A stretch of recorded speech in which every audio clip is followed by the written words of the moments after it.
mpimbawe mbanezerewe kuko ubundi iyo udashigikiwe n'umuryango ntawuge ni ukuvuga bandekuye ndashobora kuja kuvyiga nekaye ivyigwa vya bibiliya burya uza kwiga kuko hari inyota wumva ufise ku bijanye n'ivy'umukama hari n'ivyanditswe vyeranda bivuga ngo abapfakazi n'ibitwararika ivy'umukama ndumva rero duhamagarirwa nk'abapfakazi kuko nta yindi susi tuba dufise kurera abo yaduhaye yaturagije mu gihe yabaguhaye no kwitwararika ibyayo kuko nta kindi uba ufise ubwo uharanira nta rugo rundi nta mugabo aba ari ngaho uvuga ngo witwararike kuko bavuga ati ufise umugabo nawe witwararika ufise umugore nawe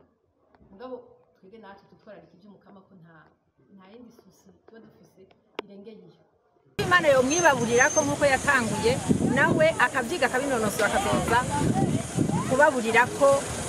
abandi Imana uku ayikundisha nkuko ayikunda nisevyo kakari yahaye urusha nyina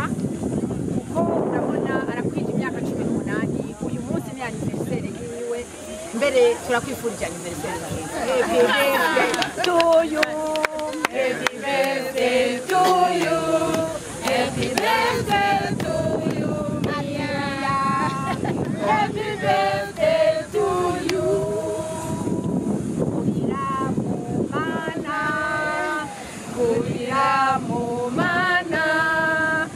Kuriramu mana akeya. Kuriramu mana.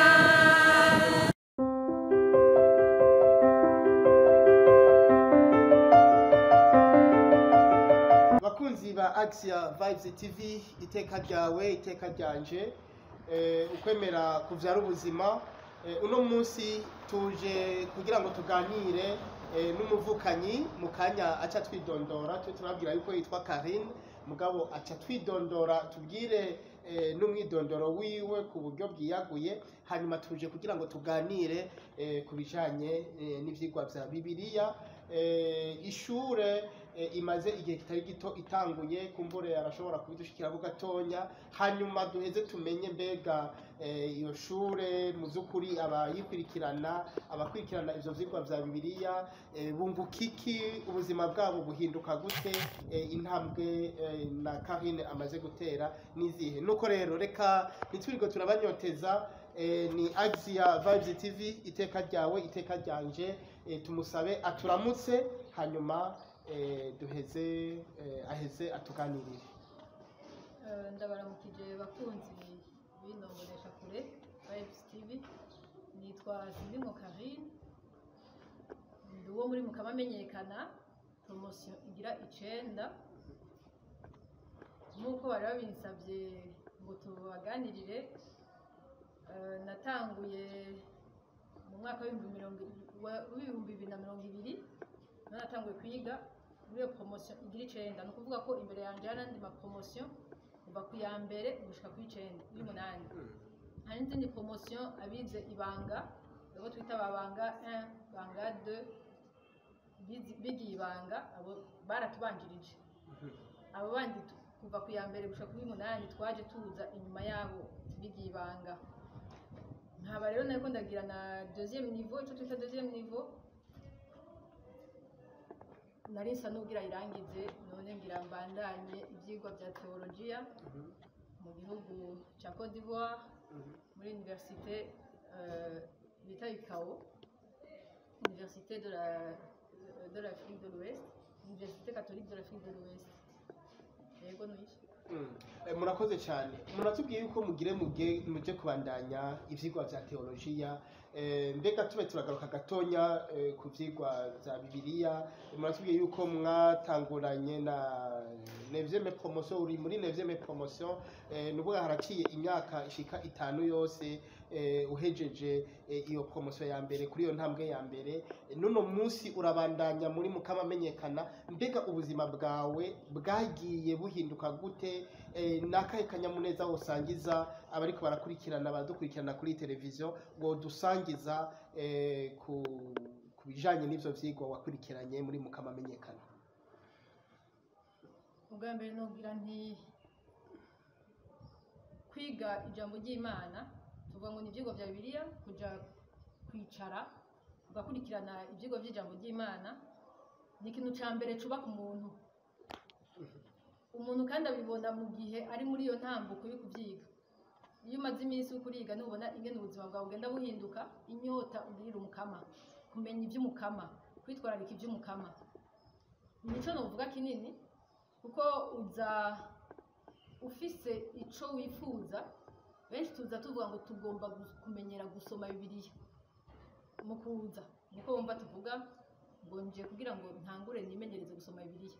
kanatsinda batubwira bati uwuzi Bibiliya si uwayize ni ukunda kuyisoma kenshi ubwo rero ukurayiga niho ugenda kumva bariko barakuyagira nka historia y'Abanyisirayeli bariko barakuyagira Genese bariko barakuyagira twiga igitabo bwa mbere ntitwova mu gitabo ku kindi mugabo turafise uko tugenda tuvyiga mukiga amamuko tukiga bijya bitabo bitanu bya Musa tukiga gutyo tugenda intambuko ku ntambuko twigishwa n'abigisha bigisha mu grand séminaire rero iyo uri kuravyiga niho wumva inyota bigutera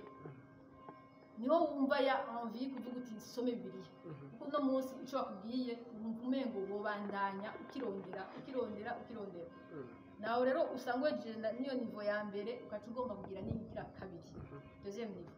wabandanya nuko ujya wumva ngo ushaka kwiga na theologie mugabo mu kwiga theologie sinavuze ngo ushaka kwiga theologie je nasabye ko nogira master muri Bible kumva nyene ko mfise inyota yo kwiga Bibiliya casanga ibyo nari nize ubwa mbere ibijanye ibihura nuko no cyambandaniza ya master muri Bible acambwira ati utezo kwiga ibyo bya theologie kugira ngo ushobore kubandanya n'ibyo bya Bible niyo ntambwe rero nteye urumva ko utanguye nk'abandi bose ndaza ndagira nivo ya mbere nyiheze ndaja muri nivo ya kabiri ngumana iyo nyota yo kumva ko nobandanya amenye iby'umukama naho nasaba nta kuntu ndangira aho ndogira master muri Bible ni ibinjanye no kwiga theologie ahanini ubuzima buhindukira muri uko kwama wumva umengo wokwegera umukama kuko abisirayeli bagiye Imana yagira irabiyereka irabihishurira ubwiye uravyumva urumva ko Imana ifite urukundo rudasanzwe bisa n'ukuntu igukwega ikakuza nayo nyene ikakwizanira rero iyo utagiye kugaba cyangwa ngo ugende uratsita usanga wagiye nta bindi nuko uno murahagurutse ku bariko baradukurikirana tubamenyeshe yuko mu kanya arorira indege urahagurutse uragiye muvuze yuko mugiye muri Côte d'Ivoire gukurikirana ivyo vyigwa vya theologia vy'ukuri uno munsi muri kano kanya mwiyumva gute kubona umukama abateje iyo ntambwe yo gushobora kuronka iryo bakwe kumbure benshi bashobora kuba bipfuza ngo badashobora kuronka yo kuja gukurikirana ivyo vyigwa vya theologia kumbure bishobora no kuzogushikwe yuko nonosora Bibiliya sinoshobora kugusigura kuko biri muri je biragoye no novuga ntibyoroshe guserura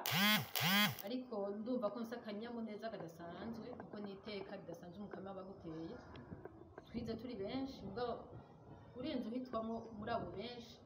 mukuri n'ubuntu Imana ibigiriye umuntu gusa nta kuvuga ngo hari ikintu special kirenze no naragize kugira ngo ndonke ayo mahirwe yo kuja kwiga n'Imana ikwitorera iragutora hama nawe ukayita ukayikurikira nuko nogira kuko simbona ikintu novuga nti no narakoze kirengeje abandi bose turi kumwe hano bize Bibiliya kugira ngo abaje ndonke ayo mahirwe ni Imana iteka umuntu idatorani yego nubwo mugiye mu vyigwa ndabona ufise inyota nyinshi ati mbega yemwe nzovyiga mwumva mufitiye umugambi uyuhe abantu igihugu c'Imana abakristo inyuma yuko muzaba muhejeje ivyigwa mugiyemo ndiko ndaraba nogira nti inyota mfise no kumenyesha inkuru nziza kwiza inkuru nziza hose nubwo twari dusanzwe tubikora mugani baza ko hari akarusho nzoba mfise mpereye kuri ibyo vyigwa nzoba ndonse ndibaza ko habwirizwa ko hari hako nzunguka karenze kuvyo nari mfise ubu hazobaho agasumuzo kazotuma kagira ati haguruka rero ngende umenyeshe twari dusanzwe tubikora ariko ndumva ko ngiye kurushiriza kandi ngiye kwitangira ubutumwa kure nuko abatazi mukamamenyekana kumbure mwatubwiye ingene ivyigwa ari vyinshi ariko wumva hari akajambo wababwira wumva uhamagarira abandi gukunda iryo shure ryo kwiga Bibiliya nogira nti aho utavyiga arahomba utavyita barahomba kenshi turasamara twitwararika ibyacu by'umukama tukavyibagira ugasanga twiruka muri ibi na biriya iby'umukama twabisize ku ruhande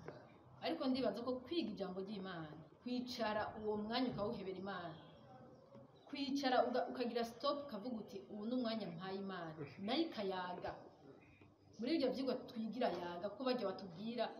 nogira ni nk'abantu nzi ko novuga kuko ibyo batubwira byanditse muri kiriya gitabo ubwo miso babyanditse mbwa barabyize barabinonosora barabiduha natwe hari ubumenyi baba bariko baraduha budutuma natwe budukaburira gukunda iby'Imana kwitaho nogira nti kumenyesha inkuru nziza kuruta kumva ko uhaguruka ugakwira imirambi ugenda uravuga iby'Imana ikora ingene itugirira neza mu buzima duhereye kuri basokuru bacu hariya b'Abanyisirayeli bagenda biyereka kugeza no kuri twebwe rero ubu urumva ko utabyiga by'ukuri hari kinabura hari ikintu tubura kuko tutavye ari iby'Imana ishaka kutubwira murakoze ubwiye kandi nk'umukiristo murayike muri mukamamenyekana ico mwita veuve gardienne de la paix de la parole mbega hoho mutumirira iki abandi bapfakazi tukivuge mu Kirundi kubijanye n'ivyigwa vya Bibiliya abapfakazi nogira nti kubijanye n'ivyigwa vya Bibiliya burya uza kwiga kuko hari inyota wumva ufise kubijanye n'ivy'umukama hari n'ivyanditswe vyeranda bivuga ngo abapfakazi n'ibitwararika ivy'umukama ndumva rero duhamagarirwa nk'abapfakazi kuko nta yindi susi tuba dufise kubera abo yaduhaye yaturagije mu gihe yabaguhaye no kwitwararika ibyayo kuko nta kindi uba ufise ubwo uharanira nta rugo rundi nta mugabo aba ari ngaho uvuga ngo witwararike kuko bavuga ati ufise umugabo nawe witwararika ufise umugore nawe mugabo twebwe natwe tutwararika iby'umukama ko nta yindi susi tuba dufise irengeye iyo rero nkumva nti kugira umenye n'ingene witwararika ibyayo ubanza ukagenda ukicara ikakuyagira ingene ubyitwararika rero nuko nitwa Mama Maria Rusiya Kayandakazi ishinzwe ubutumwa mukama menyekana ise ishirahamwe y'abarayike Association des Fidèles Laïcs mukama menyekana niho rero abarayike barahamagariwe bose kwigisha ijambo ry'Imana iyo association ifise vision yuko bokora ku buryo inyandiko nyeranda ishikira bose igashikira abakristu bose ihereye ku bana ku miyabaga ku bakuze hanyuma imigwi yose rero uyu Karine mubona agiye kwiga theology twifuza ko amaze gutera imbere yo cagira theology biblique asanzwe ari umupfakazi muzigamajambo w'Imana kugira ngo agenda nonosore ivyo vyigwa hanyuma uno rero twifuza ko Imana yo mwibaburira ko nkuko yatanguye nawe akavyiga akabinonosora akazoza kubaburira ko abandi Imana uku ayikunda ayikundisha nkuko ayikunda nisevyo kakadi hama murabona yaherekejwe n'umuvyeyi wiwe ari ngaha Vensia agateka ni umwana wiwe yahaye urusha nyina kuko urabona arakwije imyaka 18 uyu munsi ni anniversaire yiwe mbere turakwifurije anniversaire happy birthday to you happy birthday to you happy birthday to you Maria happy birthday to you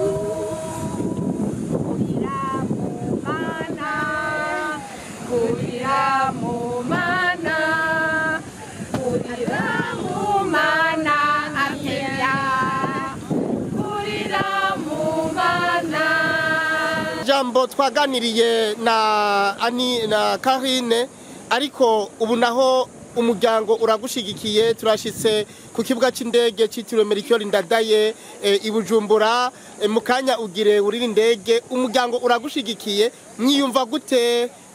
Madame Karine avec ibibondo vyawe avec umuryango avec mama avec abo muri kumwe mwishure mukamamenyekana mwiyumva gute ndahimbawe cyane mpimbawe mbanezerewe kuko ubundi iyo udashigikiwe n'umuryango ntawuge ni ukuvuga bandekuye ndashobora kuja kuvyiga nekaye murakoze cyane umuryango turano wamushigikiye n'umuvyeyi wiwe nihari umwana wiwe yakwije uno munsi nyene imyaka 18 mama Karine mwiyumva gute banite cyane dona umuntu imana yamuhamagaye mpagano muranga ntahe ari mu batari bake bamushigikiye mbega ni se wabo wa Mia ni se wabo wa Mia c'est très bien namwe mwiyumva gute muvyeyi natwe twiyumva neza kandi twumvise neza kuva kera tubona Karine asenga bidasanzwe natwe ubwa mbere twatahura umukristo asanzwe ushobora kubona yuko ibintu byose ugasanga n'umwigisha umuremesha kiyaga rero umuryango wacu turyohewe dufise igituma kubera tumufise asenga kumva aradusengera mu muryango urumva yuko twebwe rero turyohewe cyane tubonye ateye intambwe muri uko kuja kumenyesha Imana muri mukamamenyekana turaryohewe rero cyane rwose agende avyige abinonosore natwe tuzobonerwaho tukureko ivyabo Action Vibes TV iteka ryawe iteka ryanje dukengurukire Madame Karine twongere tumwipfurize urugendo rwiza mugire urugendo rwiza mwige mumenya hanyuma muze mugaruke dushobora kubamurako ivyamwa bizima natwe dushobora kumenya Bibiliya tukayitahura tukayisobanukirwa nuko murakoze murakoze cyane turabakengurukiye